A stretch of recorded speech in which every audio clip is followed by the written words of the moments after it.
Երեկվանից Բագրատի եւ Միքայել Սրբազանները կալանավորված են, երկուսի պարագայում էլ կալանքի որոշումը կայացրել է խիստ նիկոլական դատավոր Մասիս Մելքոնյանը։ Մինչ այդ, սակայն, ոստիկանության եւ ազգային անվտանգության ծառայության ուժերը գրոհել էին մայրաթոռը, որը շատերի բնութագրմամբ համազգային խայտառակություն էր։ Գյումրեցի իրավապաշտպան Կարապետ Պողոսյանին հարցրինք, թե ինչ պետք է անեն գյումրեցիները, Շիրակի մարզի ժողովուրդը, իրենց թեմի առաջնորդին ազատելու համար։ Կարապետ Պողոսյանը ռեալիստական պատասխան տվեց. Փորձեմ առանց ձևականության Ինչպես հանրությունը արձագանքեց, երբ որ 5000 տղա ուղղակի տարան, պաստավ կարեցին, սպանեցին։ Ինչպես հանրությունը արձագանքեց, երբ որ 12000 քառակուսի կիլոմետր տարածք ուղղակի նվեր տվեցին։ Ինչպես արձագանքեց, երբ որ գեներալներին փակեցին։ Այսինքն հանրությունը ցավոք սրտի այսօր չասեմ անտրաբեր է, բայց մարդը այնպիսին է, որ շատ ցավը մշտապես պտասնում է, չէ՞ մարդուն։ Այսօր հանրությունը այդ պտածած վիճակում է։ Հանրությունը ուզում է փոփոխություններ, եթե ընդհանուր շփվեք, այսօր ցանկացած տեղ որ ուզում եք մտեք, մարդիկ ուղղակի հայերում են, մարդիկ ուղղակի զզված են, մարդիկ փոփոխություն են ուզում, բայց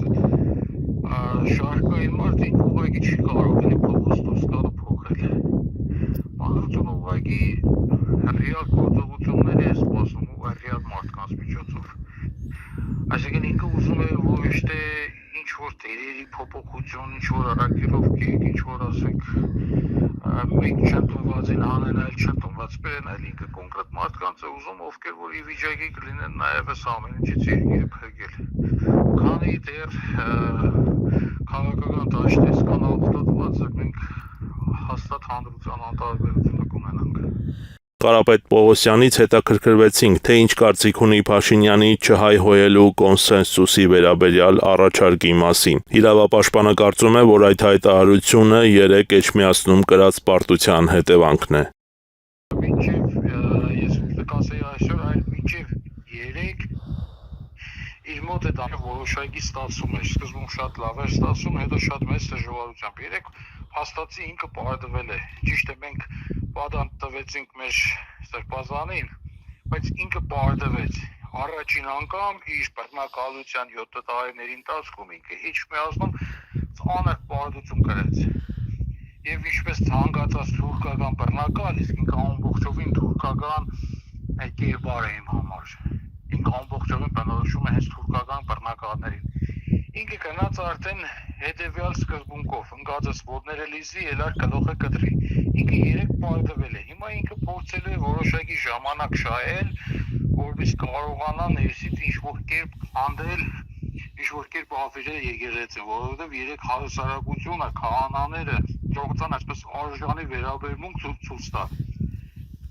Կարողացան ուղղակի այնտեղ կոտրել իր, այսպես ասած, ես նոր տերմին եմ հնարել, փաշի բոզուկներ, թուրքական են հին ժամանակներում փաշի բոզուկներ են, հիմա փաշի բոզուկներ են։ Ինքը կարողացավ այդ իր փաշի բոզուկները պարտություն կրեցին։ Ես մեծ շատ հետաքրքիր բան եմ ուզում ասել։ 3 մլիոն մոտ երբ որ հավաքված էին ժողովուրդը, հաստատի ոստիկանությունը հրաժարվեց հրաման կատարելուց։ Այնտեղ տղաներից ակտիվ տղաներից մեկին մայրին ցերպակալել է անձամբ մարզային վարչության պետը կամ ինչպես հիմա ասում են քրեական ոստիկանության պետը, որովհետև ոչ մի ոստիկան անհիմն չուզեցավ այդ տղուն ցերպակալել։ Անձամբ բաժնի պետն է այսպես կերգե ու գողացը տարել է այդ տղուն։ Սա իսկապես աննախադեպ էր, որովհետև ես այսքան տարիներ 7 տարի պայքարի մեջ եմ եղել, նրանից առաջ էլ շատ վարչության պետերի եմ ճանաչել մեր մարզում, երբեք որևէ վարչության պետ իրեն թույլ չի տվել, որ ինքը մարդ գողանա կամ ինքը մարդ ձերբակալի։ Իսկ երեք սա ստիպված մենակով կատարեց իր տիրոջ հրամանը։